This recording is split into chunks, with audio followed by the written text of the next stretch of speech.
ndo livhuwa hu khou tevhela mafhungo kha Belren News one vha tshi khou avhalelwa nga Rothe zwa Maremba.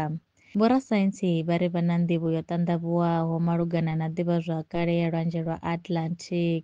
Vho tumbula lurofhe lwa miṅwaha ya miḽioni ya ḓana fumi sumbe fhasi ya lwanzhe lwa Atlantic, kilomithara dza maḓana maṋa u bva phendelashango ya Guinea-Bissau.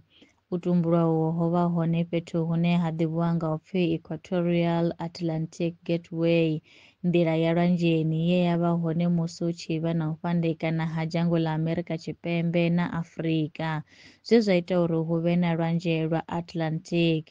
Tsedzuluso yo gandiswa kha dzhenala ya Global and Planetary Change.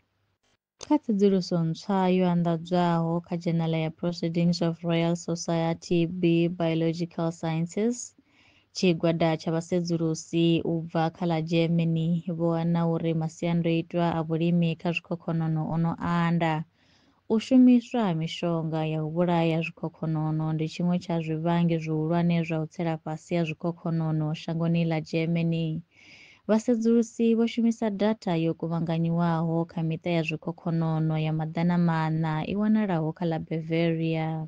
Kuma ngorali mafhungo e nda vha farela one u bva Belren News, nṋe ndi pfi Rothe zwa Maremba, nṋe na vhone kha ri dovhe hafhu ri ṱangane mafhungoni tshifhingani tshiḓaho.